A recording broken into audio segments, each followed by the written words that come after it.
जय हिंद दोस्तों, स्वागत है आप सभी का एस्ट्रो सुधरा यूट्यूब चैनल पर। अभी 2 दिन पहले ही एक बहुत ही यंग, डायनामिक और टैलेंटेड बॉलीवुड एक्टर सुशांत सिंह राजपूत जी की आत्महत्या ने हम सभी को स्तब्ध कर दिया। हम सभी वास्तव में सदमे में आ गए कि सुशांत सिंह जैसा व्यक्ति, सुशांत सिंह जैसा टैलेंटेड व्यक्ति क्या इस तरह का कदम उठा सकता है। उस समय मेरे बहुत सारे मित्रों ने मुझसे कहा कि सुशांत सिंह जी की कुंडली में ऐसा क्या योग था जिस योग की वजह से उन्होंने आत्महत्या की। क्या ज्योतिष के उपयोग से हम किसी व्यक्ति को, उसके परिवार को पहले से ही सचेत कर सकते हैं कि आपकी संतान की कुंडली में इस तरह का योग है और ये इस समय एक्टिव होगा, या फिर इस व्यक्ति के विचार इस तरह के हैं। मैंने उनसे कहा निश्चित तौर पर हम ऐसा कर सकते हैं। तब उन्होंने मुझसे कहा कि आप अपने चैनल पर प्लीज इन योगों को बताएं ताकि समाज हित में आगे से अगर किसी व्यक्ति के चार्ट में इस तरह के योग मिलते हैं तो उसकी फैमिली को पहले से सचेत किया जा सके, समझा जा सके कि किसी व्यक्ति के इस तरह के विचार हैं। मेरा कोई उद्देश्य इस तरह का नहीं है कि सुशांत सिंह राजपूत जी की जन्म कुंडली का विश्लेषण करूं, और वो भी ऐसे समय में, किंतु ये जरूरी है ताकि हम भविष्य में अन्य लोगों को बचा सकें। तो उनकी कुंडली का विश्लेषण करने से पहले मैं ईश्वर से प्रार्थना करूंगा कि दिवंगत आत्मा को शुभ गति और शुभ लोक प्रदान करें, और आप सभी से रिक्वेस्ट करना चाहूंगा कि इस वीडियो को ज्यादा से ज्यादा शेयर करें ताकि किसी भी व्यक्ति के चार्ट में अगर उस तरह के योग मिलते हैं तो उसकी फैमिली को पहले से अलर्ट करके इस तरह की दुर्घटना को, इस तरह की अकाल मृत्यु को रोका जा सके। सुशांत सिंह राजपूत जी की अगर आप बर्थ डिटेल गूगल करेंगे, अलग अलग वेबसाइट्स पर देखेंगे तो अलग अलग बर्थ डिटेल से अलग अलग बर्थ चार्ट अवेलेबल है। ये मिथुन लगन का बर्थ चार्ट मैंने लिया है और मैंने इसका एक प्रॉपर बीटीआर किया है। कल मुझे एक फ्रेंड ने ये बर्थ चार्ट व्हाट्सएप किया था।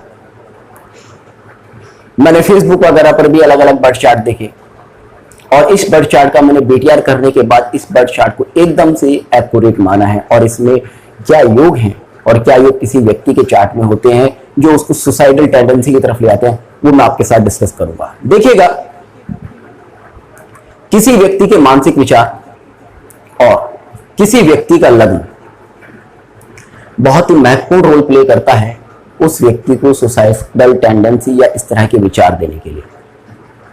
चंद्र आपके मन का कारक है। सबसे पहले आप देखेंगे क्या इस व्यक्ति की कुंडली में चंद्र पीड़ित है। किसी भी व्यक्ति की कुंडली में जब तक चंद्र पीड़ित नहीं होगा तब तक उसकी कुंडली में किसी भी तरह के दुर्योग बन रहे हो, वो व्यक्ति उन दुर्योगों को झेल लेगा, क्योंकि अगर आपका मन कमजोर है तो आप परेशानियों को नहीं झेल पाएंगे। उसके बाद आप देखिएगा, पहला भाव होता है आपके शरीर, आपकी बॉडी का। डेथ होती है केवल और केवल आपकी बॉडी की, आत्मा अजर अमर है।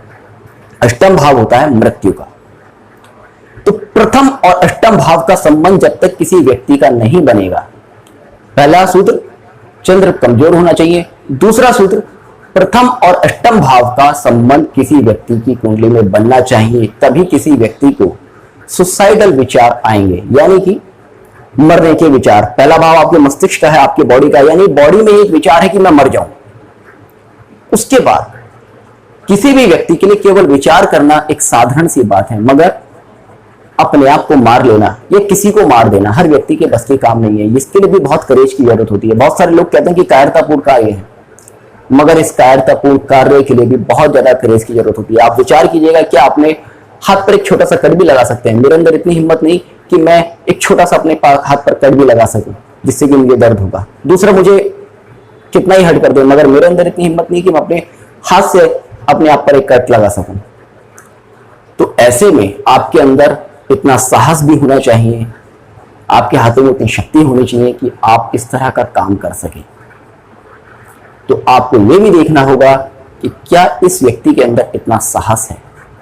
ये देखा जाता है आपके 3 भाव, आपके 11 भाव, आपके 6 भाव से। 3 भाव और 11 भाव क्यों? क्योंकि सबसे पहले तो आपके हाथों में इतनी शक्ति होनी चाहिए, आपके हाथों में इतनी हिम्मत होनी चाहिए कि आप इस तरह का काम कर सकें।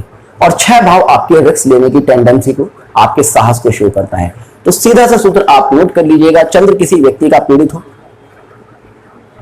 किसी व्यक्ति के लग्न पर अष्टम भाव का प्रभाव हो, लग्नेश और अष्टमेश का संबंध हो, 3, 6 और 11 के संबंध बनते हैं, तो कोई व्यक्ति सुसाइडल टेंडेंसी की तरफ जाता है। ऐसे व्यक्ति को आप सचेत कर सकते हैं कि भाई आपकी कुंडली में सुसाइडल टेंडेंसी की या सुसाइड करने की हो गया, ऐसे व्यक्ति की फैमिली को आप सचेत कर सकते हैं। अब आप इस बर्थ चार्ट में देखिएगा, आप इस बर्थ चार्ट में देखिएगा चंद्र 12 भाव में बैठा है, उच्च होकर बैठा है, मगर आप चंद्र की स्थिति देखेंगे तो चंद्र से 12 भाव में राहु बैठा है और चंद्र के अगले कई भावों में भी कोई ग्रह नहीं है। तो ऐसे में चंद्र अपने आप में पीड़ित नजर आता है।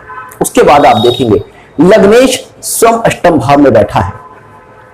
लग्नेश अष्टम भाव में बैठने के कारण लग्नेश के अंदर अष्टम भाव की क्वालिटी है, मरने और मारने की शक्ति है। उसके बाद आप देखेंगे 3 और 11 भाव का भी यहां पर संबंध बन रहा है। 3, 6 और 11 किस तरह से संबंध बन रहा है वो मैं आपको बताता हूं।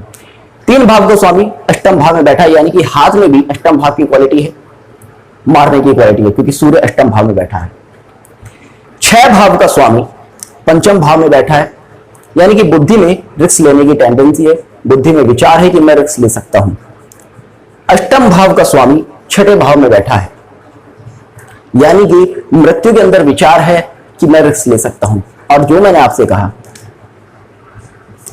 3, 6, 8, 11 का योग बनना चाहिए, आपके दोनों हाथों के अंदर रिस्क लेकर मरने की शक्ति होनी चाहिए। अब आप कहेंगे कि भाई 11 भाव का स्वामी इस तरह से इस योग में पूरी तरह से कनेक्टेड किस तरह से है। आप देखेंगे इस कुंडली में मंगल, शुक्र और शनि का मालाश्री योग, और शनि इस कुंडली में अष्टम भाव का स्वामी है। मालाश्री योग किस तरह से बनता है बहुत डिटेल में इस पर मेरी वीडियो है, मैं नीचे डिस्क्रिप्शन में लिंक दे दूंगा, आप देख सकते हैं।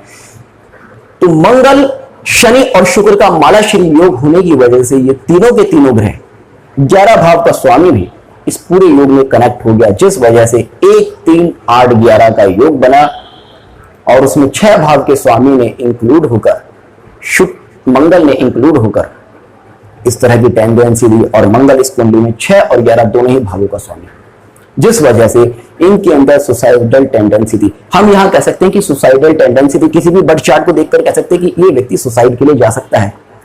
अब ये कब जाएगा ये देखना होता है ट्रांजिट से। सीधा सा सूत्र है, आप नोट कर लीजिएगा, जब भी किसी व्यक्ति का लग्न और गुरु, लग्न गुरु और लग्नेश तीनों के तीनों राहु केतु से प्रभावित होंगे, तब उस व्यक्ति की कुंडली में अगर सुसाइडल टेंडेंसी के योग हैं तो उस योग के फलित होने के चांसेस बहुत ज्यादा बन जाते हैं। आप देखेंगे इस समय गोचर में इनका राहु लग्न से गोचर कर रहा था और इनका गुरु इस समय गोचर का गुरु राहु के त्रिकोण में बैठा था, और शनि भी जो इनका अष्टमेश है, जो इनकी 8 भाव का स्वामी है, आयु भाव का स्वामी है, वो भी राहु के संबंध में था। तो इस समय इस वजह से इनके अंदर जो ये विचार थे वो बहुत तेजी के साथ चले। और एक चीज आप देखेंगे, चंद्र जो मैंने आपसे कहा कि मन का कारक है, आपके विचारों को कारक है, उसकी अगर आप स्थिति देखेंगे तो वो गोचर और जन्मकालीन राहु के बीच में आ गया था, और चंद्र के ऊपर कोई पॉजिटिव इफेक्ट ना होने की वजह से ये बहुत ही ज्यादा डिप्रेशन में चले गए, जिस वजह से इन्होंने आत्महत्या जैसा कार्य किया। मेरा उद्देश्य केवल इतना सा है कि आप इन योगों को समझें, और किसी भी व्यक्ति की कुंडली में अगर इस तरह के योग देखते हैं तो उस व्यक्ति को और उसकी फैमिली को पहले से चेता सके, ताकि इस तरह की अकाल घटनाओं को रोका जा सके। क्योंकि ये जो अकाल मृत्यु के योग होते हैं ये टेम्परेरी होते हैं। अगर राहु यहां से निकल जाता या गुरु यहां से निकल जाता तो ये योग टल जाता, ये अपनी पूरी आयु जीते। क्योंकि मानसिक विचार आपके कुछ समय के लिए उथल पुथल में आते हैं और वो इस तरह का कर्म कर जाते हैं। तो अगर हम ज्योतिष के माध्यम से किसी व्यक्ति को इस तरह का कृत्य करने से रोक सके तो निश्चित ही हमारी विद्या अपने आप में सफल है। होपफुली आपका आज का वीडियो पसंद आएगा, तो जुड़ रहिएगा अष्टसूत्र के साथ। मिलते हैं नेक्स्ट वीडियो में, तब तक के लिए जय हिंद, जय भारत।